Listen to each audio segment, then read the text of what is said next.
Oi, pessoal, aqui quem tá falando é a Verônica Lima, junto com meu parceiro J. Marques. Fala, família, tudo bem? Em mais uma edição do nosso Pode Ver, direto do canal da Casa da Utopia. Hoje a gente tá muito chique, Tá não chique, tá? tá chique. Por isso que a gente tá até mais bonito, camiseta nova, cabelo penteado, tá? Hoje, Hoje a gente tá recebendo aqui uma figura que a gente já queria ter trago em outra oportunidade, mas a gente tá conseguindo trazer hoje, a gente tá muito feliz, porque a gente está trazendo aqui para o Pode Ver a Eliana Alves Cruz, jornalista de formação, escritora, roteirista.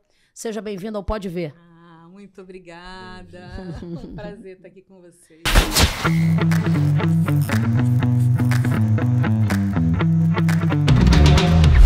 Energia boa, né? Então, a Eliana, ela é vencedora da última edição do Prêmio Jabuti na categoria Contos, com a obra A Vestida. Fiquei muito feliz porque eu conheço teu trabalho e sou uma fã. E como é que foi, assim, né? Como é que você recebeu esse reconhecimento, esse prêmio que é tão importante, né? Nossa, é isso, né? É um reconhecimento não apenas do livro em si, A Vestida, mas acho que de uma trajetória, de uma história e de um grupo também. Eu me lembro muito da Conceição Evaristo falando sobre a solidão do prêmio, né? De uma época em que ela recebia os prêmios e ela olhava para o lado e ela era única, né? Única mulher negra. Então, eu acho que graças a ela e muitas da geração dela, né, muitas e muitos, eu hoje já não estou tão só, né? E isso é uma vitória, né? É uma vitória para todos e todas nós. Eu acho que e foi muito bonito ver isso, né? Porque muita gente vibrou junto e comemorou como se fosse a própria vitória, né? E na verdade, né? Porque eu acho que é isso. A gente é a soma de vários caminhos. Legal. Eu tive a oportunidade de conhecer a Conceição Evaristo assim, mais de perto, né? Pessoalmente, porque eu entreguei uma medalha para ela aqui em Niterói, que é a Medalha Zumbi dos Palmares, que é a maior honraria, né? Que tem aqui da Câmara de Vereadores de Niterói. E aí a gente se aproximou e ela falava justamente isso. E é muito importante que a gente também reflita um pouco sobre isso, né? Porque a nossa escrevivência, né? Como ela fala, é relativamente nova, né? Eu sou de uma geração que cresceu com os brancos falando sobre a minha realidade, sobre a nossa realidade, a realidade preta, né? Que é um contrassenso, né? Imagina uma pessoa branca, uma pessoa não negra, né? Contando a minha história, a minha vida, a minha vivência, a minha experiência, a minha trajetória, né? A história da minha ancestralidade, né? Então a gente tem nos últimos anos no Brasil, e nos últimos anos mesmo, pessoas negras se apropriando, né, da sua própria história, né, da sua experiência, né, de se colocar e botando isso no papel, seja de maneira ficcional, seja de maneira realista, né? Sim, isso é muito potente, isso é muito importante para nós, né? Eu acho que é crucial, né? É óbvio. É tão recente que incomoda muito ainda, né? Às vezes dá a sensação, porque o excesso de informação que nós temos e a gente é bombardeado todo dia com tanta coisa, com tanta gente, e nós somos tão poucos, mas tão poucos que a gente sobressai num mar de coisas e a gente tem uma falsa sensação de que é muita gente, mas não é. Se você entra numa livraria e olha bem quem são as pessoas que são publicadas e que estão ali, a gente conta nos dedos de duas mãos, né? As pessoas que estão em destaque. Ainda é pouca gente se a gente tiver em perspectiva o tamanho do Brasil, a diversidade do Brasil, né? A quantidade de gente que, nesse momento, nessa hora agora que estamos falando aqui, está produzindo alguma coisa, está escrevendo. Então, é realmente uma coisa muito, muito, muito recente. Eu acho que a gente precisa falar da gente, mas a gente também precisa falar do outro, porque durante muito tempo a gente conviveu com outras pessoas falando da gente, por que a gente não pode também falar do outro? Eu acho que a arte não se presta a nenhuma marra, né? Eu acho que a gente precisa exercitar esse olhar do estrangeiro também. Sim. Porque quando a gente exercita esse olhar de sair um pouco da gente também e ir para o outro mundo, eu acho que muita coisa se abre e a gente também começa a olhar outras perspectivas e possibilidades sobre aquela mesma realidade. Então, é bonito, eu acho que a escrevivência é óbvio, né? Foi uma sacada sensacional da Conceição. Ela não está falando ali de uma vivência só dela, né? Quando você fala em escrevivência, você está falando de uma verdade coletiva, né? De uma verdade de um grupo. Então, por exemplo, eu escrevi um livro que é o Solitária, que é um romance, meu mais recente romance, foi da Companhia das Letras. Eu lancei esse ano e ele fala sobre empregadas domésticas, né? Uma mãe, uma filha, empregada que leva a filha para o trabalho e aquela convivência ali. Então, essa é a realidade de muita gente no Brasil, de muitas das nossas ancestrais, muita gente, né? A população negra majoritariamente, eu acho que formado por esse dinheiro, né? Das empregadas domésticas, das pessoas que trabalhavam nas casas. Mas eu, Eliana, não tenho essa experiência direta na minha vida, né? Minha mãe era professora do que hoje é o ensino fundamental. Então, não é a escrevivência não significa necessariamente uma vivência sua, mas é uma vivência do coletivo. Óbvio que eu sei qual é essa realidade, óbvio que eu sei quais são as humilhações, óbvio que eu sei tudo, porque eu estou inserida nesse contexto, né?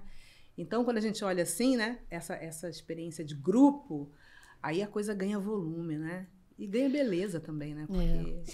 Eu estava vendo aqui que você trabalhou durante muitos anos como chefe de departamento da Confederação Brasileira de Esportes Aquáticos, né? Foi só uma experiência profissional ou você já foi nadadora? Como é que... Menina, como é eu que é bem isso queria ter aí? sido, mas não... E, aliás, não a fui, não. natação tem poucos atletas negros também, Nossa, uma observação essa é uma história, também. Um dia ainda vou escrever sobre isso. Mas eu queria ser atleta. Eu queria correr, eu corria muito, né? Eu era aquela criança que zum, zum, zum, zum, corria. Mas aí eu tive uma questão cardíaca na época e tal, e não consegui. Aí eu falei, bom, eu não fui para a Olimpíada correndo, mas eu vou escrevendo, e fui, né? Fiz jornalismo, comecei a trabalhar com esporte, e aí fui fazer um jornal da Confederação de Natação na época, né? E do jornal pulei para assessoria de imprensa e lá fiquei mais de 20 anos, porque é um trabalho que absorve, né? Eu saía de uma coisa, entrava noutra e era competição, e era viagem, um negócio... Quando eu vi, eu tava uma vida lá dentro, né? Eu fui membro da Federação Internacional de Natação. E essa foi uma experiência, assim, muito fascinante, porque me levou para 32 países. Caramba! Eu cobri, sei lá, 6 Olimpíadas. Nossa! Um monte pan-americano. Incrível. Sul-americano. E a melhor de todas, assim, que você participou? Pequim. Pequim? Pequim, disparado. Muito legal. Muito legal. Me diverti muito. Eu era confundida muito com jamaicana, então eu tava no auge do Bolt. E a galera tava bombando, tava no né? auge do Bolt, do Aquelas Usain mulheres Bolt. maravilhosas. Quase que eu desfilo com a Jamaica. Tem histórias incríveis Verdade. dessa Olimpíada. Foi muito legal. E uma experiência muito interessante, porque é uma experiência que fala do corpo, né? Porque o esporte, ele é onde o corpo é a sua matéria-prima. Quando você lida com o corpo, algumas coisas não dá para você esconder determinadas coisas, né? Então, a gente entende o nosso corpo na geopolítica, a gente entende o nosso corpo inscrito dentro daquele universo ali, que é o universo da água, de como a população negra está fora desse clubinho, né? Por um monte de motivos que não vai dar nem tempo da gente expor aqui. Mas principalmente porque, principalmente no Brasil, né? Para você praticar natação, você precisa ser sócio de um clube. O clube, por definição, é um clube, ou seja, um lugar que exclui. Você só entra lá se tiver o dinheiro para frequentar, ou, né, pagar lá a mensalidade. E aí, a nossa galera não vai, né? Então, é só por isso que a gente não tem... tá lá, né? Não tem nadadores em quantidade. Mas no mundo tem outras questões que incidem sobre isso. Mas foi uma experiência muito fascinante. Um dia ainda vou escrever. Você ainda não escreveu ainda um livro sobre isso? Não. Sobre essa vivência no esporte ainda não, mas pretendo. Futuramente. Eu acho que sobre esse aspecto, assim, todas as vezes que eu vejo, né? Porque a Olimpíada, assim, é um evento que chama a nossa atenção, né? Sim. Faz a gente torcer pelos brasileiros que estão lá e tal. A gente olha aquele painel de medalhas e países, assim, geograficamente falando, muito menores, né? Sim. E que às vezes conseguem ter um resultado que é fruto desse processo de desigualdade que a gente tem mesmo, né? mas o esforço que os atletas brasileiros fazem, sobretudo porque é amador, né? Então não tem tanto investimento. Então é um negócio bem... E essa diferença, assim, que é muito visível, muito perceptível, né? Como alguns esportes, né? A presença de negros é assim, né? E em outros, você vai no tênis, não tem. Sempre fui apaixonada por tênis, sempre amei o tênis. Passei a gostar mais depois das irmãs Williams, né? Porque aí eram duas, vi o filme delas, assim, amei, né? Que história linda, maravilhosa, né? E para nós, negros e negras, é sempre de superação, né? Porque não tem muito jeito a dar. Acho. Mas tem essa coisa, é muito diferente, muito distinto, fica claro isso, né? Fica muito claro. E o esporte tem muitas metáforas para a vida. Né? Qualquer esporte é vida, né? E é muito, muito bacana a gente observar isso. Agora, eu acho que tem muitas questões aí. Eu acho que no Brasil é muito complexo, né? Porque a gente é viciado no discurso da meritocracia. E quando isso vai para o mundo do esporte, é algo estimulado pela mídia, né? Ou seja, eu fui assessora de comunicação. Então, às vezes, o jornalista já chegava para mim com a historinha da superação e da meritocracia na cabeça dele. Eu sabia que aquilo não era a história principal da vida daquela criatura que ele queria entrevistar. Mas não adiantava, ele já estava com a historinha da meritocracia toda montada, não adiantava o que dissesse que ele ia encaixar qualquer coisa que a pessoa dissesse dentro daquele modelo. Isso cria uma falsa, primeiro, né, desonera o Estado. Por quê? Se tudo depende de mim, para que eu preciso de governo para incentivar aquela atividade?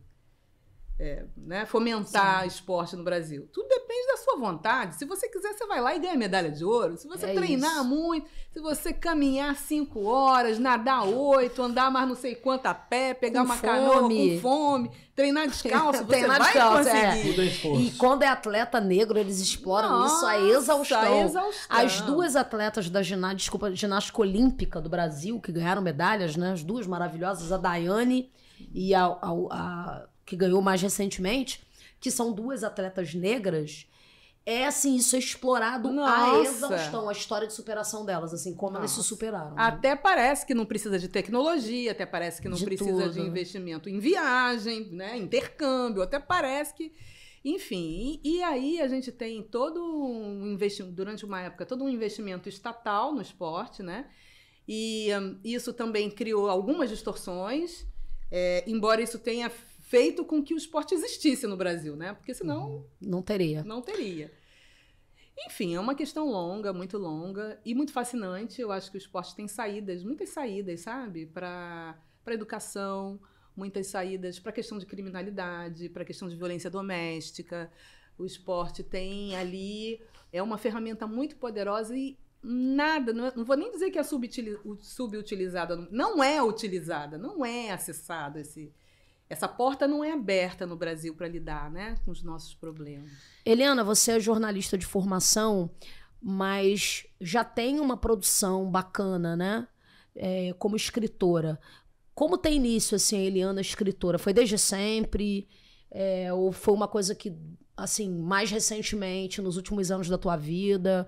Como é que foi isso, né? Assim, essa coisa de escrever, de ser autora, né? Pois então, usando a metáfora do esporte, a gente não faz nenhum atleta em 2 anos, nem em 4. Um atleta é fruto de uma vida, né? De uma vida. E acho que um artista também é fruto de uma vida. Então, eu não vou dizer para você que eu comecei na data XYZ. Eu sou desde sempre escritora, eu sou desde sempre artista. Agora, quando foi que eu detectei isso, né? Primeiro que eu acho que a gente tem uns planos na cabeça que às vezes a gente mesmo não acredita e desmonta esse planejamento que foi feito, sei lá, na ancestralidade, né? Então eu tenho um diário lá em casa, quando eu tinha 11 anos, que eu tinha assim, se tem uma profissão que eu poderia seguir é escritora. Tá lá com aquele garranchinho de 11 anos, ou seja, quando eu tinha 11 anos eu já sabia exatamente o que eu poderia, né? Aonde eu queria chegar, mas eu esqueci esse plano. Por quê?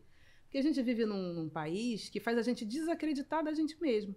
Então, quando eu entrava nas livrarias, ou quando meu pai me comprava algum livro, alguma coisa, nunca era de uma autora negra. Nunca era, porque não tinha, né, mesmo, né? Sim. Eu sou aquela estudante dos anos 70, 80, né? E universitária nos anos 90, 80, 90, que não estudou com nenhum autor negro, né? Ou com autores negros que a gente foi descobrir depois que eram negros, como Machado de Assis. Isso. Então eu olhava aquilo lá no fundo, bom, isso não é para mim, né? E aí vem aquela fase da definição de profissão, o que a gente vai fazer para pagar os boletos? A artista paga os boletos e a gente vive nessa distopia, né? O setor cultural tem essa coisa. Todo mundo que é músico, que é pintor, que é, enfim, que é ator, tá, você faz isso, mas e aí? Mas trabalhar, você trabalha em quê? Todo mundo já passou por essa situação. E é óbvio, né? Os nossos pais querem que a gente consiga sobreviver. E principalmente famílias negras, né? Que vem aquela história que eu falei da história coletiva, né? Isso. Tem a memória da precariedade, tem a memória de não conseguir o básico para sobreviver. Então, enfim, minha mãe queria que eu fizesse faculdade, não queria que eu parasse na sala de aula porque ia ganhar muito pouco.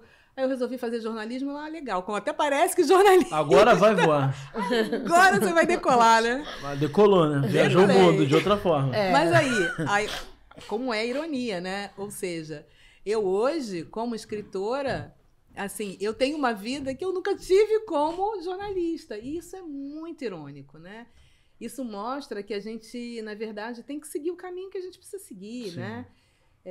Eu achei muito bonito... Quando agora no final da campanha presidencial e tal, teve aquele vídeo para ser feliz, né? 100 meses de ser feliz. E aí eu tava lá, né? De entrona lá na gravação. E aí... Eu te vi. Me viu, né? Encontrei lá com o presidente Lula e eu fui muito emocionada, agradecer, porque eu escrevi o meu primeiro romance durante o último mandato dele. Concluí no governo Dilma e inscrevi num concurso da Fundação Palmares, acho que foi um dos últimos concursos antes do golpe, né? Sim. E ganhei o concurso, então eu fui muito emocionada a falar para ele, olha, se eu sou escritora é por causa dos governos de vocês, muito obrigada. E eu achei muito bacana que ele falou uma coisa assim, que eu acho importante, sabe? Que ele falou assim, olha, de jeito nenhum, você é escritora por você. E Sim. pelas pessoas que estiveram ao teu lado, que te incentivaram.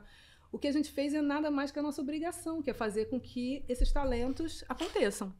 Então, eu acho que é esse o papel, né? Esse é o papel do Estado, esse é o papel...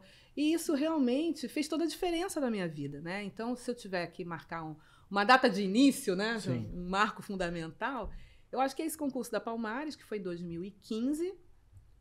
A partir daí, eu passei a ser uma autora publicada. Foi o Crime do Cais do Valongo, Não, esse o foi primeiro? O Água de Barrela. Água de Barrela, que ganhou o primeiro lugar num concurso da Fundação Palmares, e a partir daí eu passei a ser uma pessoa publicada, e mais, né, aquilo agiu na minha autoestima, tipo, eu sei fazer aquilo, sabe? Foi uma banca com 10 professores doutores de universidade. Nossa, então, eu falei bem assim, concorrido. Foi muito legal, né? E aí eu sei fazer isso. E aí já emendei no Crime do Cais do Valongo, porque a gente ainda tem essa síndrome, né, do imposto. Será que isso não é sorte de principiante? Será que... Não. Aí fui escrever o Crime do Cais do Valongo e pronto, e tudo aconteceu e foi indo, né? Então, eu acho que eu, como escritora, sou fruto de uma política pública de cultura. Eu vi você falando agora, né, sobre uma ótica, né, que eu acho que tem uma parcela da sociedade que tem, né? Que assim, os produtores de cultura, os fazedores de cultura, né, no nosso país, isso é histórico, né? Comumente eles não são muito valorizados, né? Porque a gente ainda tem uma dificuldade de consagrar a cultura como uma política pública, que é o papel do Estado, fomentar, incentivar, né? E durante muitos anos a gente trabalhou para criar, para consolidar o Sistema Nacional de Cultura, né? Para que nos territórios periféricos, da mesma maneira que você tem escola, posto de saúde, você tem que ter um equipamento de cultura.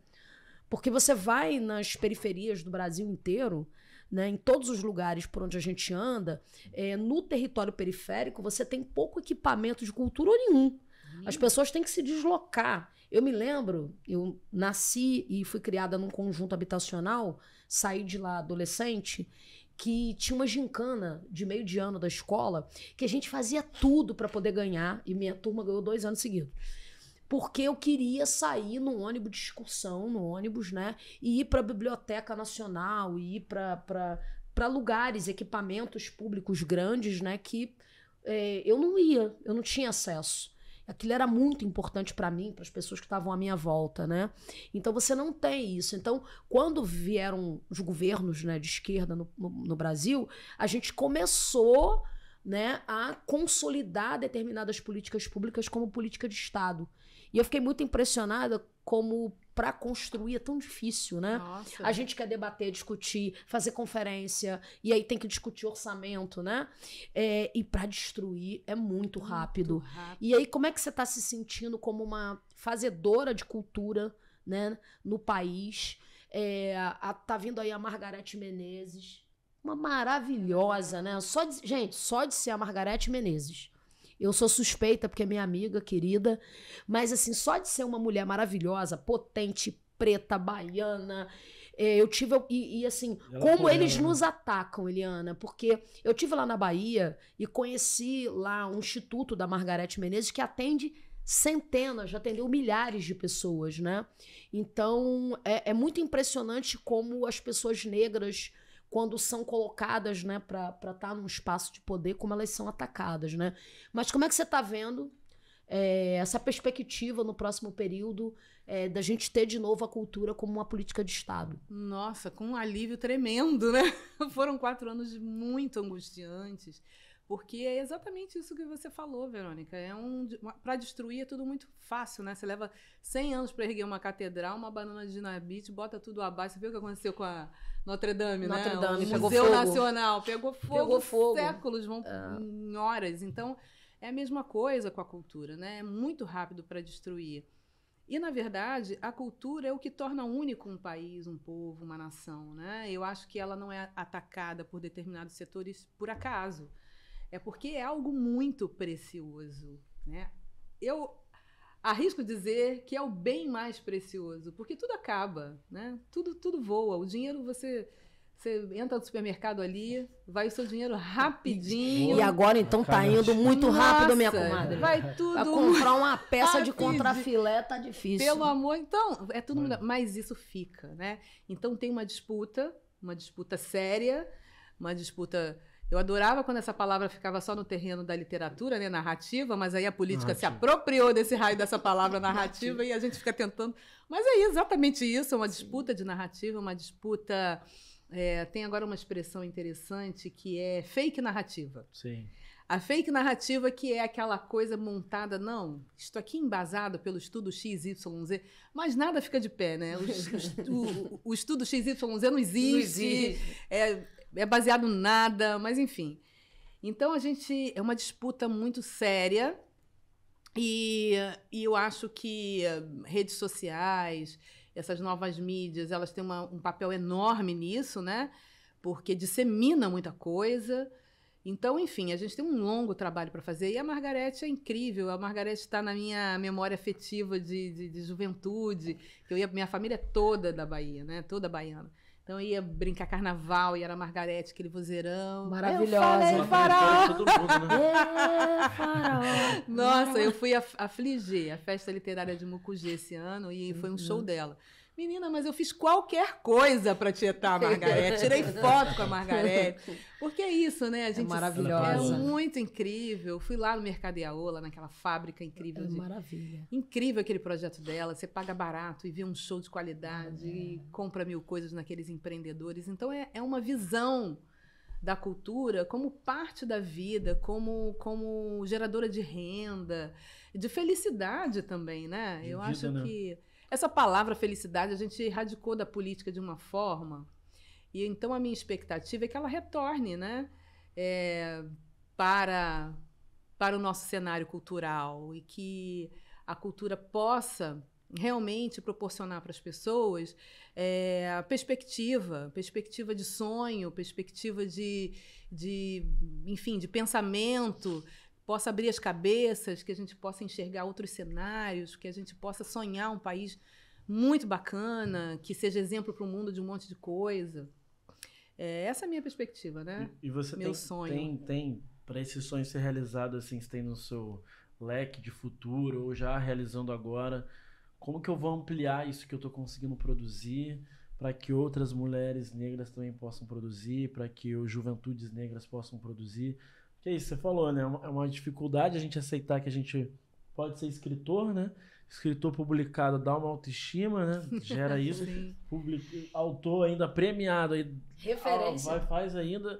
E aí, assim, como que a gente amplia para que isso mais gente possa acreditar que pode? Eu acho que assim, tem muitas coisas que a gente pode pensar em fazer, né? Desde que eu comecei a publicar, e assim, né? E começar a ser um pouco mais conhecida, eu sempre vou a escolas, né? Legal. Todas as escolas que me convidam, a menos que eu não possa de jeito nenhum, mas eu sempre vou. Já vão marcar sua ida lá na Cidade de Deus, então. Nossa, mas com toda certeza. Já eu fiz um projeto, participei de um projeto do SESC, que é o Arte da Palavra, e aí a gente viaja o país, aí fui para Pernambuco, eles têm lá um intercâmbio que é muito interessante, eles levam escritores do Sudeste para o Nordeste, do Nordeste para o Sul, do Sul para o... Então é super bacana. Os do Sudeste se dão bem pra caramba. Eu fiz dupla, misturam, fazem assim uma mistura. E aí eu fiz dupla com a Cristiane Sobral, que não sei se vocês conhecem, que é muito, muito incrível, a gente foi para muitas cidades, e tudo escola, né? Tudo garotada, então... É lindo a gente ver aquelas pessoas que estão começando a vida, né? E já começando, olhando duas escritoras negras, sei lá, eu nunca tive essa experiência na minha vida na escola, né? É isso, nós nunca tivemos. Nunca tivemos, nem na faculdade, nem nunca, né? Nunca. Premiado, então. Nossa! Só conheci na vida adulta, assim, referência. Não é? Então essa geração está crescendo com outros referenciais. E eu acho que isso lá na frente vai surgir um efeito que a gente nem tem condição de medir agora, né? Mais adiante. Então, eu acho que a gente tem um papel com a educação, a gente pode... A Conceição, a gente começou falando da Conceição, né? Ela está montando uma casa, né? Uma casa para estudos da obra dela, para oficinas. Então, eu acho que isso pode ser replicado, por que não, né? Em níveis aí governamentais, em outras esferas, para que outras artistas surjam e que a gente tenha a chance de publicar e de ser lido. E não basta publicar, né? Porque hoje em dia, se juntar uma graninha, você consegue publicar, mas a questão não é publicar, é distribuir dar acesso. E dar acesso para a leitura. É isso. Então, esse fomento da leitura também tem muita coisa que pode ser feita. Eu acho que, enfim, tem um horizonte enorme pela frente. Para quem acredita, né? Eu sou uma mulher do axé e eu acredito na força da natureza, enfim. Eu sinto, assim, uma coisa boa, sabe? A gente estava conversando outro dia num bar com amigos, né? E um amigo falou assim, vê há quanto tempo a gente não parava aqui, tomava um chopp e se sentia tão bem. Sem acontecer nada. Hoje não é nem dia de pagamento, hein? Mas... as pessoas estão assim, as pessoas que eu conheço, com quem eu convivo, né? Com esse sentimento de querer esperançar de novo o país, né? A gente estava muito oprimido, né? Porque foram 4 anos realmente infernais. E eu falei outro dia, fazendo um discurso, eu falei assim, eu não sei se a gente vai conseguir fazer tudo, resolver todos os problemas, porque a gente tem muita contradição. Pois exatamente isso que eu ia te falar. Não é que eu ache, né? A gente não é criança mais, né? Então a gente sabe que nem tudo vai acontecer da forma como a gente gostaria que acontecesse. Sim. A gente sabe que problemas vão existir, mas a gente pelo menos está num cenário em que a gente consegue minimamente falar. Porque a gente estava naquela posição do marisco levando a onda ali, né, grudado na parede, só reagindo a uma série de violências. E essa condição de estar eternamente na resistência... Na defensiva, né? Toni Morrison que dizia, né? O racismo te tira tempo de vida. Porque ter que reagir a isso te tira tempo da produção. Enquanto eu estou reagindo a uma violência aqui, eu podia estar escrevendo, eu podia estar pintando, podia estar cantando, nadando, podia estar, enfim, produzindo, plantando, né? Mas não, a gente está ali tirando tempo vital da gente para responder a uma coisa que já não devia existir mais, né? Então, eu acho que, pelo menos, a gente vai ter um microalívio. Um microalívio para conseguir falar, né? E trocar ideia, e, enfim. É porque tava rolando um lance, assim, né? Quer dizer, vai passar agora, a partir de 1º de janeiro, que foi a institucionalização da violência, assim, a normalização da violência, né? Vamos normalizar. Então, assim, quando você tem o presidente do país dizendo que é normal violência contra a mulher, violência contra preto, violência contra jovem, querendo distribuir armas, assim, a gente não tem paz, né? Porque, evidentemente, que o corpo negro é sempre o corpo mais vulnerável, né? Um bando de gente doida, achando que tem o direito, né, de matar, de praticar violência. Eu estava vendo aquela coisa lá da invasão a Brasília, né? De invasão, de atear fogo em carro de trabalhador e tal. Gente da esquerda fazendo 1/10 daquilo ali, o mundo, o país tinha vindo abaixo, né? Meu Então, assim, Deus. e não tá certo ninguém fazer, nem esquerda, nem direita, né? Não é isso, né? A violência efetivamente não pode ser instrumento de reivindicação. Mas é muito nítido que as forças de segurança desse país, que sempre foram o braço do Estado para fazer a contenção, sobretudo da violência contra o povo negro no território periférico, como eles trataram essa gente fascista, louca, perdida e surtada, né? Assim, não prenderam ninguém em Brasília, não fizeram absolutamente nada. Prenderam sim. Um indígena. Um indígena, né? Um sererê, né? Então, assim, é um negócio bem absurdo e que dá mostras, né, da quadra histórica diversa que a gente está vivendo. Mas, assim como você, eu acho que a gente também, né, tem essa coisa de querer esperançar. Nosso canal aqui, ele é pequenininho ainda, mas ele vai crescer organicamente, porque a gente acredita muito nesses instrumentos, que são instrumentos, assim, de transformação, sabe? A gente tem que exercer a nossa militância com as ferramentas disponíveis, porque a gente tem hoje na sociedade brasileira gente que acredita no que a tia do Zap manda lá um negócio. As pessoas acreditam, acham que aquilo ali é verdade, não checam. Então, eu acho que cada um e cada uma de nós, você com a tua literatura maravilhosa, né? Eu na minha militância, no meu ativismo, o Jota também, a gente está dando a nossa contribuição de alguma maneira, né? Sim. É claro que a gente às vezes se sente cansada mesmo. Às vezes tem dias que eu chego em casa e falo, poxa, eu só queria, sei lá, né? Tomar um sorvete, descansar minha cabeça. Mas assim, é muito importante, né? Eu acho que se não fôssemos nós, todos e todas pelo Brasil afora, a gente não teria conseguido virar esse jogo, né? E virar esse jogo é abrir a porta, né, para um monte de coisa boa que eu acho que vai vir por aí. E é muito importante que a gente fale sobre as coisas boas que vão vir por aí. A gente precisa fazer a nossa juventude encher o peito de esperança de novo, de que as coisas vão ser melhores, né? E buscar também essa tomada de consciência. Porque se tem uma coisa que essa turma que tá aí fez, eles buscaram ganhar corações e mentes para ideologia fascista. Então a gente não pode fazer só política pública. Sim. A gente também tem que construir uma escala de valores, né? Exato. Que são valores mais humanos, né? De respeito ao outro. Eu acho que é nosso papel. Né? Pois então, eu acho que aí a gente volta naquela questão que eu estava falando para vocês, né? Que a cultura tem um papel grande aí. Porque o que faz um menino que está na periferia e que sonha ser policial se transformar nessa pessoa que vai voltar para essa mesma periferia e oprimir aquelas pessoas e tratar os iguais dessa forma? O que faz esse menino sair dali e voltar para ele dessa forma, né? Qual foi o discurso que conquistou aquele coração? Então, e aí tem muita coisa, né? Tem esse elogio eterno da tal da meritocracia, que não existe.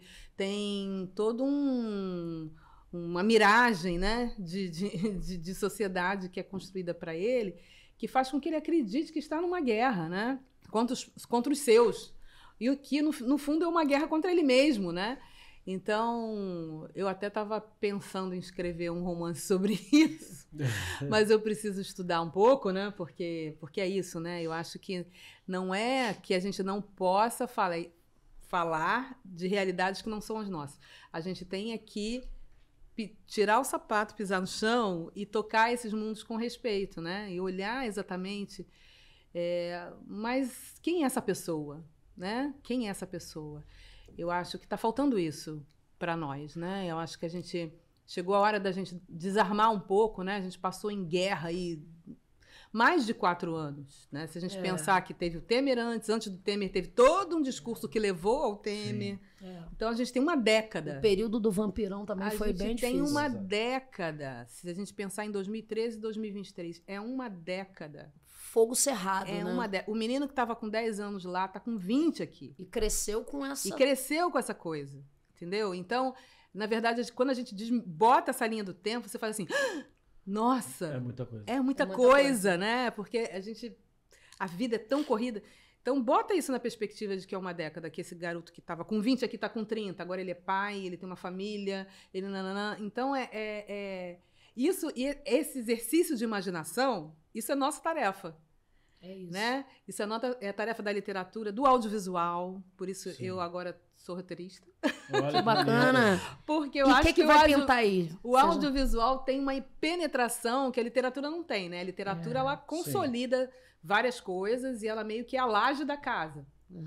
Mas o audiovisual atinge, nossa, uma massa, né? E você está produzindo então, já alguma coisa? Sim, eu tive na equipe de roteiristas que roteirizou a vida do Anderson Silva. Vai estrear agora aí, 2023, não sei quando. Estou numa outra sala de roteiro agora também, sobre um outro projeto. É documentário dele? É filme? Não, dele é ficção, né? Ficção, é a vida dele ficcionalizada. Participei de pesquisa de alguns projetos, então eu acho que esse é um terreno. Estou tentando trabalhar num documentário do meu livro, do Água de Barrela, porque é isso, né? A gente precisa estar na tela, precisa se ver. Isso é importante também, né? Você vê um elenco, o Anderson Silva vai ter um elenco todo preto, sei lá. Legal. Que lindo. 90% preto. E quando você vê na tela, você, nossa, que lindo, uma família, né? Uma família que, enfim, com todas as questões que as famílias têm, mas é uma família. E esse lugar não foi dado pra gente durante muito tempo, né? A gente sempre esteve no lugar das famílias destroçadas, das pessoas estigmatizadas, das pessoas sem passado, sem presente, sem futuro, as mulheres hipersexualizadas, os homens também, às vezes com muita violência. A gente não tinha direito ao amor, né? Ao amor sem a violência. Então, é uma série de coisas que a gente precisa, né? E tateando. Naturalizar na nossa arte, enfim, na nossa cultura. Que papuzão, hein? Não é? Papo maravilhoso de hoje. A gente tá se caminhando pro final já, né, Bia? Tanta coisa pra falar, Mas tem um finalzinho aqui gostoso também, antes da gente encerrar, de fato, que é o nosso bate-bola. Sim.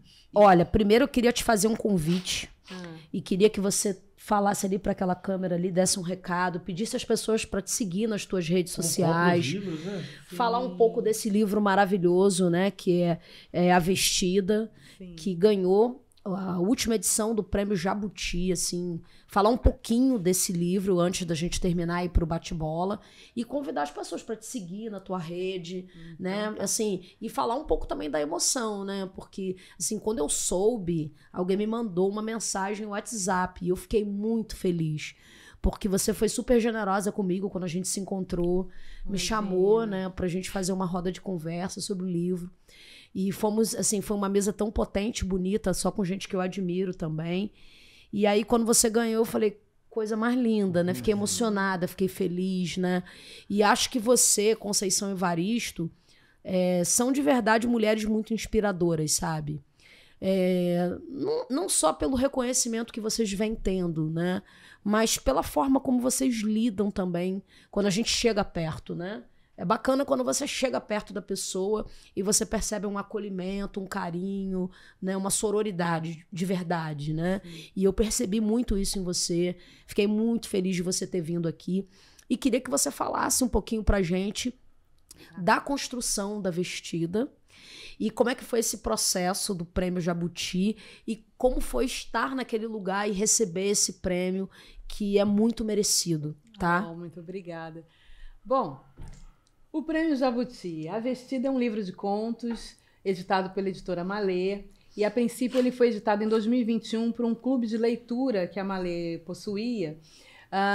Então, ele não foi para o grande público. Então, por isso, ele pôde concorrer este ano ao Prêmio Jabuti, porque é sempre em relativo a obras do ano anterior. Esse ano nós lançamos para o grande público e ele é um livro muito interessante porque ele fala um pouco dessa década. em que estamos ainda, né? Essa década tão esfacelada, em que tantas inquietações aconteceram. Então, são contos que eles têm como personagens pessoas comuns, pessoas como nós, pessoas negras, homens, mulheres. E o conto que dá título ao livro, que é o A Vestida, é um vestido de noiva, questionando a própria identidade, questionando a própria identidade de gênero.